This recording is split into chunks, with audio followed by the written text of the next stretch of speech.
Assalamualaikum warahmatullahi wabarakatuh. Perkenalkan, nama saya Amalia Fauzia dengan NPM 222121022. Di sini saya akan memaparkan materi terkait dengan resume modul yang berjudul pelbagai pendekatan menulis serta modul konsep menulis.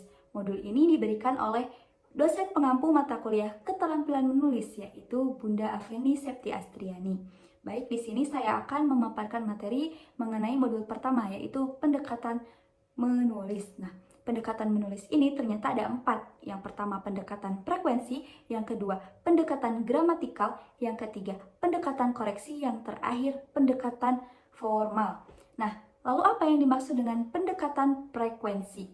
Nah, pendekatan frekuensi ini bisa kita interpretasikan sebagai suatu kebiasaan dengan cara banyaknya latihan menulis, latihan mengarang, dan lain sebagainya.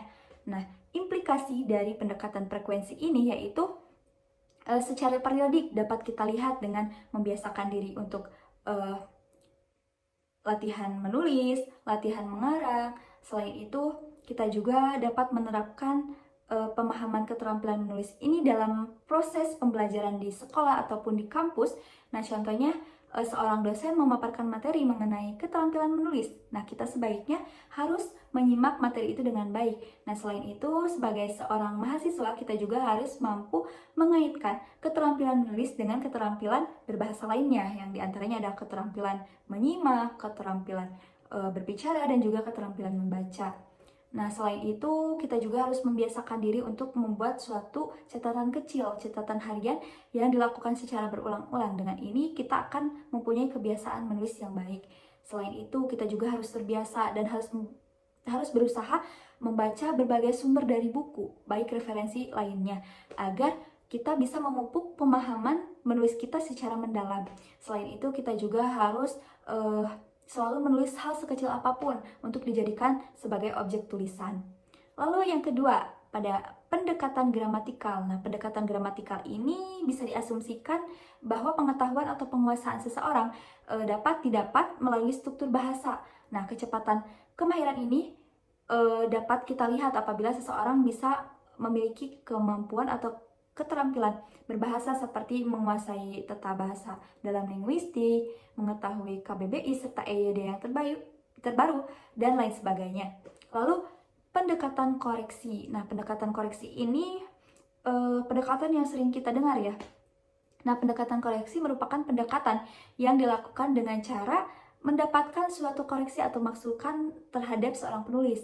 Nah, tujuan dari koreksi atau masukan ini adalah mempercepat penguasaan kemampuan seorang penulis. Nah, apabila seorang penulis mendapatkan koreksi atau saran dari orang lain, penulis tersebut akan mengetahui bagian mana yang kurang serta kelemahan dari tulisan tersebut. Lalu yang terakhir, pendekatan formal. Pendekatan formal mengungkapkan bahwa perolehan keterampilan menulis terjadi apabila pengetahuan bahasa, pengalineaan, penguacanaan, serta konvensi atau aturan penulis dikuasai dengan baik. Nah, hal ini membuktikan bahwa kemampuan menulis seseorang akan bergantung pada pemahaman serta kemampuan yang dimilikinya. Akan tetapi, kemampuan atau keterampilan menulis ini tidak didasari oleh pemahaman juga, akan tetapi kita harus memiliki kemauan. Karena apabila seseorang tidak memiliki kemauan, maka ia tidak akan bisa melakukan kegiatan proses menulis itu. Nah, lalu ke tahap selanjutnya yaitu tahap pra-penulisan. Seperti yang kita ketahui, tahap ini pasti diawali dengan menentukan topik. Topik ini yaitu sebuah pokok persoalan atau inti permasalahan. Nah, adapun dari permasalahan yang kita temui dalam menentukan topik, biasanya kita dapat melihat dan merasakan, misalnya kita memiliki banyak sekali topik dan juga permasalahan-permasalahan yang menarik, akan tetapi kita terkendala oleh kurangnya pemahaman kita, lalu kita bingung tujuan menulis kita ke arah mana.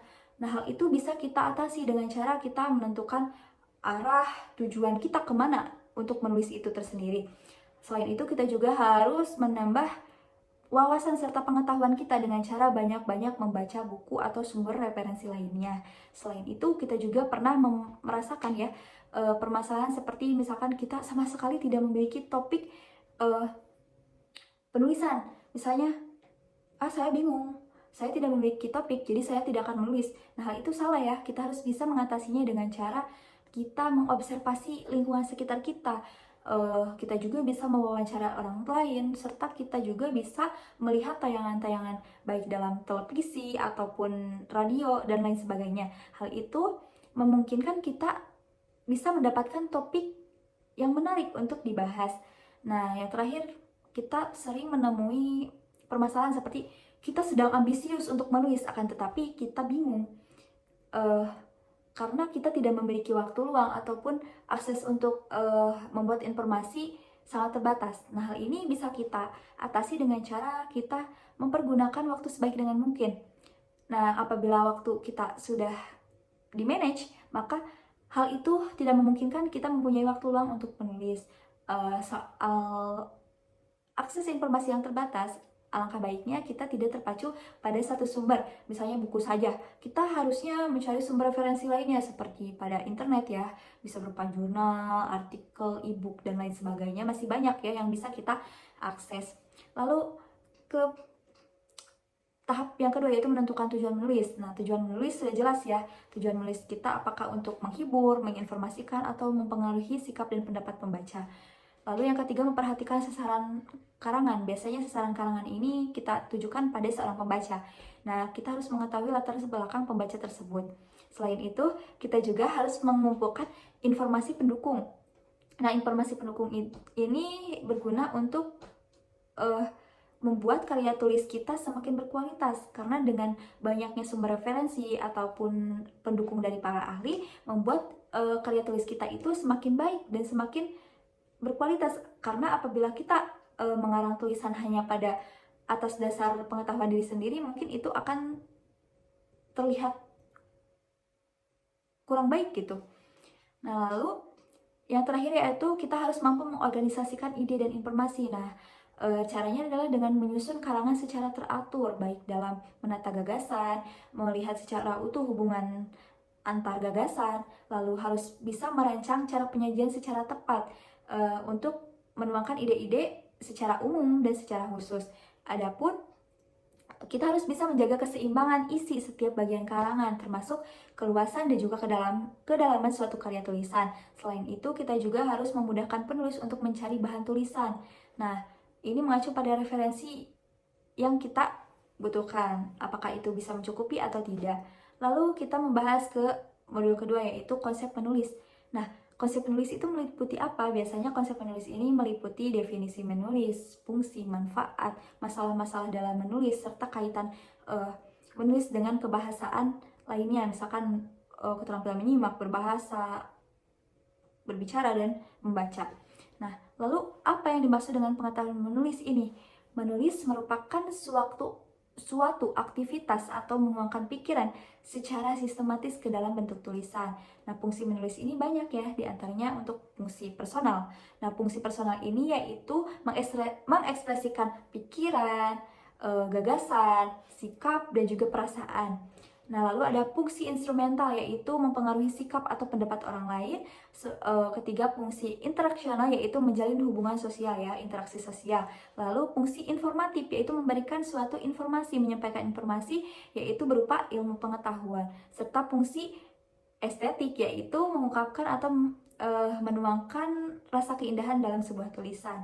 Adapun manfaat dari menulis, yaitu menulis mengembangkan kecerdasan, menulis dapat mengembangkan daya inisiatif dan juga kreativitas, menulis dapat menumbuhkan rasa kepercayaan diri serta keberanian, serta menulis juga dapat mendorong kebiasaan yang baik serta memupuk kemampuan dalam menemukan, mengumpulkan, dan mengorganisasikan informasi. Selain itu, adapun faktor penyebab orang tidak suka menulis, banyak ya. Orang menulis biasanya enggan karena merasa tidak memiliki bakat, terus orang enggan menulis karena tidak percaya diri, orang enggan menulis karena ia tidak memiliki kemampuan dalam ketatabahasaan, serta orang menulis karena rasa malas. Adapun pendapat keliru tentang menulis, nah biasanya katanya bahwa menulis itu mudah, ternyata faktanya menulis itu tidak bisa dikategorikan mudah ataupun sulit, karena itu tergantung seluas mana pengetahuan kita terhadap keterampilan menulis itu sendiri. Lalu yang kedua, kemampuan menggunakan unsur mekanik bahasa merupakan inti dari menulis. Padahal belum tentu ya, walaupun seseorang telah mengetahui ketatabahasaan, apabila ia tidak memiliki inisiatif untuk menulis, ia juga tidak akan mampu membuat suatu karya tulisan. Lalu orang itu harus menulis dengan cara sekali jadi. Itu keliru ya teman-teman, karena menulis itu bisa dilakukan dengan cara berulang-ulang. Dengan hal demikian, kita akan mengasah keterampilan menulis kita. Serta orang juga pernah beranggapan bahwa menulis itu merupakan suatu kegiatan yang harus dikuasai oleh orang yang berbakat. Padahal pada dasarnya orang yang tidak bisa menulis juga bisa mengajarkan kegiatannya kepada orang lain apabila ia memiliki kemampuan dan memiliki inisiatif untuk menulis. Nah, dengan hal itu kreativitas diri orang tersebut bisa terasah. Lalu yang terakhir adalah kaitan menulis dengan keterampilan berbahasa lainnya. Yang pertama, kaitan keterampilan menulis dengan keterampilan menyimak. Nah, sudah kita ketahui bahwa dengan banyaknya kita menyimak pengetahuan, pemaparan materi, baik dari dosen, lingkungan sekitar, atau kegiatan menyimak lainnya, itu akan menentukan keterampilan menulis kita dengan baik. Selain itu, adapun hubungan menulis dengan kegiatan berbicara. Menulis dan berbicara itu merupakan suatu kegiatan yang bersifat membangun atau menyampaikan pesan. Hanya saja beda alat penyampaiannya. Apabila kita menulis, alat penyampaiannya itu sebuah tulisan, sedangkan berbicara itu melalui lisan. Dan yang terakhir adalah hubungan menulis dengan membaca. Kegiatan membaca ini tidak luput dari pengetahuan seseorang ya. Apabila kita sering membaca atau mencari sumber referensi bacaan, maka dengan itu kita akan mudah dalam membuat suatu karya tulisan. Semakin banyak kita membaca, semakin luas dan dalam juga pemahaman kita akan keterampilan menulis. Sekian materi yang dapat saya sampaikan. Mohon maaf apabila masih banyak kesalahan dan kekurangan. Saya tutup. Wassalamualaikum warahmatullahi wabarakatuh.